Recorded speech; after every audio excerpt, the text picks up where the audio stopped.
Hello and welcome to another Player's Guide to Role-Playing, and this one is about role-to-play or role-play. I will tell you what I mean by that. It is sort of an example.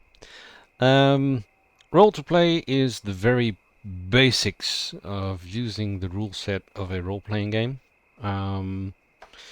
You state you're doing something and you roll the result and then you move on.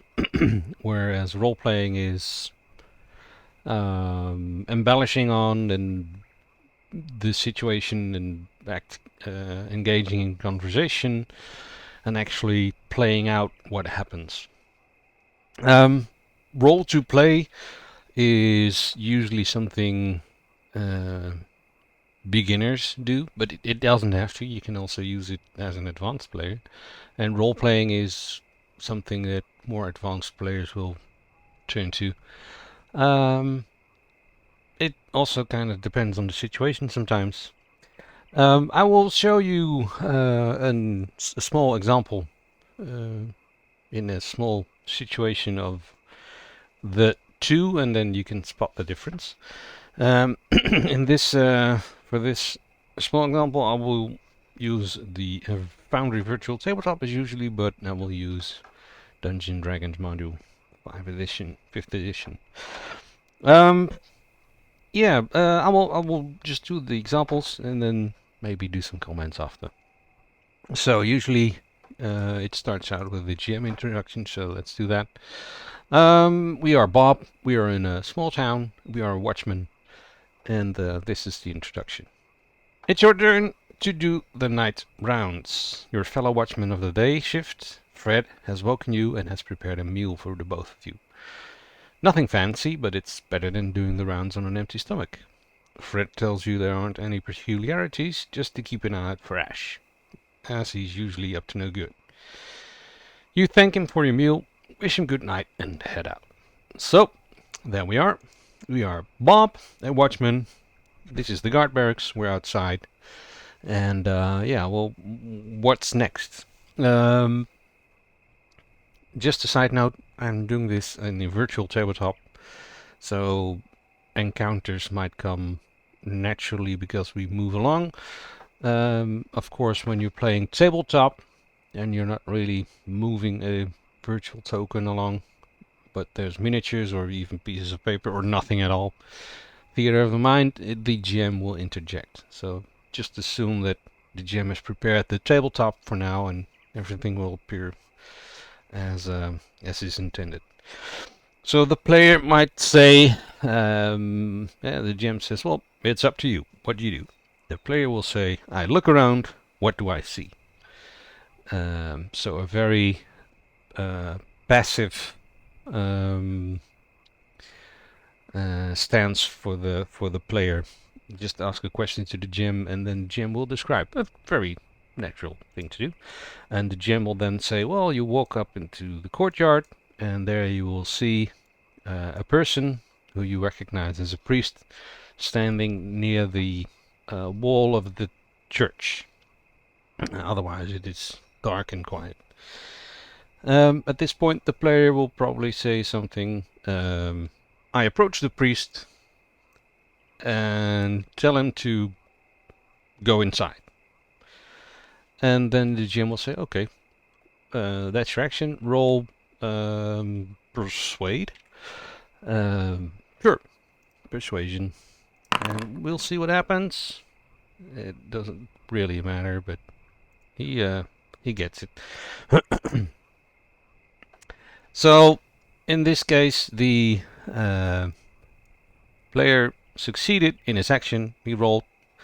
He decided to do something, he rolled and succeeded, and then move on. So the priest is now gone, and the square is otherwise empty. And Bob says, well, okay, I continue on my rounds and see if I see something else.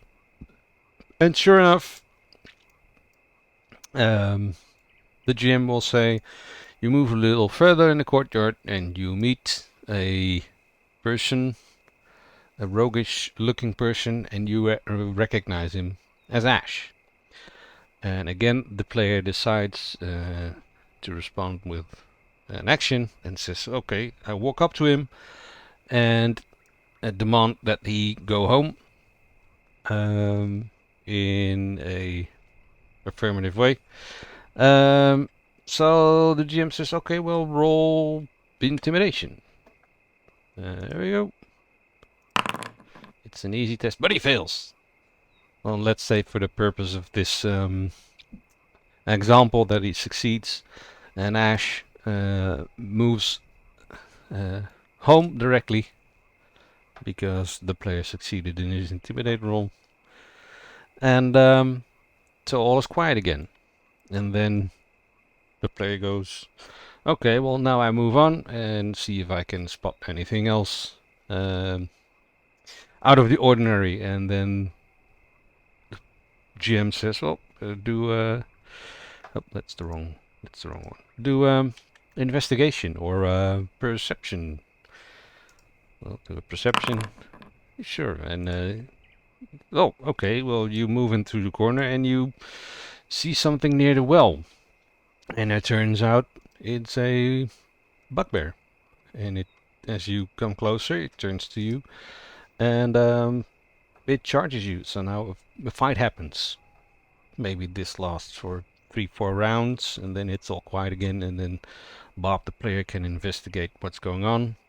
Probably has to investigate the well, where did the bugbear come from, but in any case, these were the 3 encounters, and all this took about 15 minutes, maybe real time, including the fight.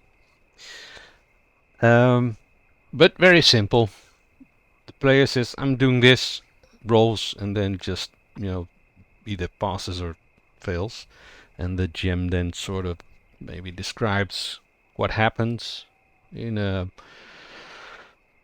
fashion they like. You can have a GM that really likes to use his imagination and goes into high detail about everything, or you can just have somebody say, "Oh, in the case of Ash, he's gone," and it doesn't even say where he goes, whatever.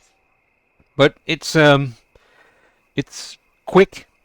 The social encounters are not really played out.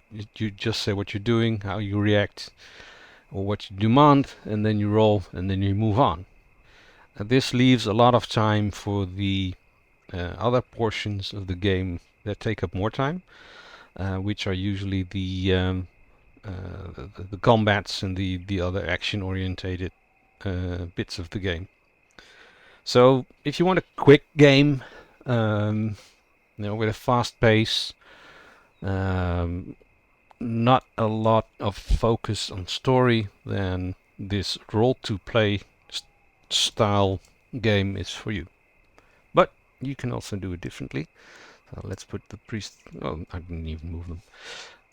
Let's put Bob back at the barracks. And let's see what a maybe extreme roleplay example would be. In any case, both examples are pretty extreme. Again, there's the GM introduction. We are Bob. We are a watchman. We are at the barracks. We just had a meal. Fred told us to watch out for Ash, and it's the night's rounds. So let's get started. And we are Bob. Well, that was a good meal. That Fred's a good guy. Yeah, Ash. That's something. Ash is a tricky fella. Now, Bob, keep your eyes open. It might be dark. You got your full belly, but hang on. What we got there? In this case, Bob is sort of vocalizing his thoughts and moving his token along, thereby exposing this priest. But naturally, if there's a theater of the mind, a GM will pick up that Bob is moving and looking around, and then he will interject and say, well, you spot a priest. Hey, that's a priest. Let's take a look. Good evening, sir. What you doing there? And so he engages in conversation with this priest, and the priest will say, oh, Good evening. Whoa, what you doing there? I'm tending to the herbs that grow here. I was worried, awake, and because they're very precious, and I need them for the medicine. Well, this is a strange tale from this priest. You know, Bob thinks. He thinks out loud, so everybody at the table can hear. This is weird. I don't really trust anything this dude's saying. This is a weird story. At which point the GM might say, well, you don't trust him, so roll an insight. Sure. Normal. And yeah, this guy is obviously lying. He's hiding something, or not telling the truth, or bending the truth, or there's something fishy going on here. Best not scare him off. I want to know what's going on here. So, yeah. Well, don't be long. You have to go inside, and I'll do my round. And when I pass here again, you better be inside. Oh yeah, we'll do. Good night. Yeah, good night. So Bob thinks there's something going on, and he's just, he thinks, I'll check in later and keep an eye on. He moves on. Oh, that's weird, priest. Oh, look what we got here. And in this instance, Bob does not recognize this token, so he says, well, what do you got here? Or the GM might say, there's a person in your path, in case if you don't mind. And the GM says, well, you spot a person, and it's Ash. And when he sees you, he seems to, want to make a dash for it, then changes his mind and just stays where he is.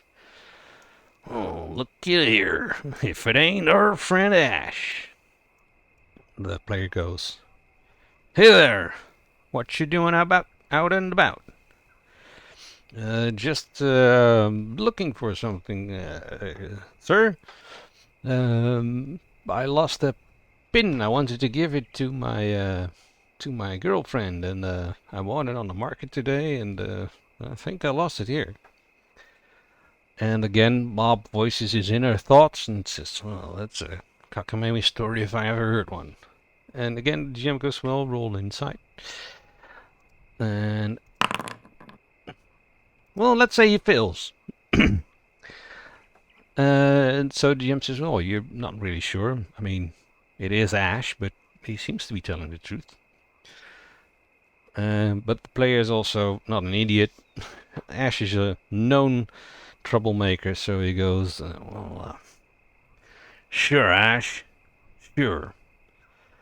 Look, I'm doing the rounds, and I'm keeping an eye on you, so you better not be here when I get back here. And player at this point, says, I look at him menacingly, and I want to intimidate him. Well, sure, do an intimidation. And he's not really intimidated because he knows you, but he is somewhat intimidated. And Bob says, there's a priest about, and there's Ash about. This is a recipe for disaster. You know what? I'll just move along around the corner, and then we'll catch him on the other side. So he states his intentions to run around the church and spot what's going on. Eavesdrop around the corner. Okay, good idea, says the GM. Make a stealth roll. Stealth. Oh, there we go. And maybe they are not paying any attention. Maybe they also have to do a spotting roll or whatever. But in any case, Bob is stealthy, and he's hiding around the corner. He makes it. And now, let's see what goes on. This priest is still there. He's waiting for someone. Is he waiting for Ash? And sure enough, the GM will say, you see the priest waiting, and after a few moments, Ash approaches him, and there's a conversation. Roll a perception to see if you can make out whatever they're doing.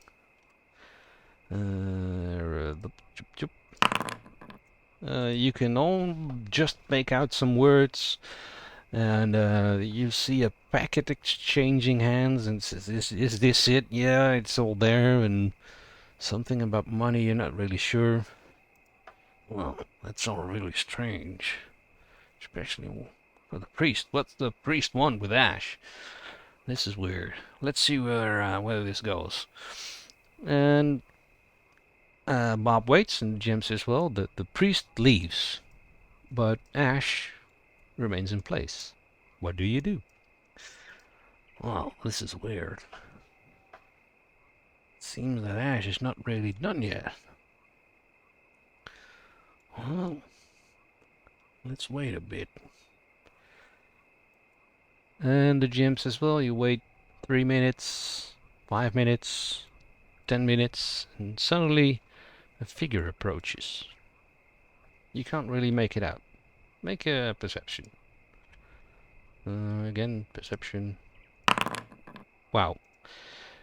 It's very dark, but your light... oh, he doesn't have a light because he's stealthy around the corner. It's very dark, but the light of the moon just hits the glint of an eye, and suddenly you make out a figure in the dark, and it looks like a bugbear. A bugbear? What the hell is a bugbear doing with Ash? What's going on here? This is weird. And since there's no further action for the player, the GM decides to continue. And the bugbear meets with Ash. And again, the package exchanges hands. This is all too weird. But before the GM interjects, before you can act, the bugbear leaves and Ash also leaves. Oh, hell. I can deal with Ash in the morning. Better see where that bugbear's going. This is too weird. And the GM then says, "Well, you see the bugbear moving to the well, and when you round the corner, he is gone." And now, again, Bob has to investigate the scene, and sadly his investigation isn't really good. But let's see. Well, he rolls pretty good. Maybe it's a hard test. I don't know. Well, doesn't really matter for now. So he has to investigate. He has to investigate the priest. He has to investigate Ash. There's a story here. This whole situation took way longer than the role-to-play situation, but it's also a more interesting story because of it. And there was no combat. There could have been. There could have been a combat at any point. But the player in this case decided not to because he was more interested in what's the story, what's going on. In my personal opinion, the second version makes for a more interesting game. But if you only play the game for the action, more of an interactive action adventure than an actual role-playing game, story game, then you go with the role-to-play. There's nothing wrong with that. But in any case, let me know what you think. I hope you like this video. Don't forget to like and subscribe. If you want to see some extra role-playing, check out Role Corruption on YouTube, and you can see us play 2 sessions a week and have some fun. Yeah, that's it for today. Catch you on the next one. Bye bye.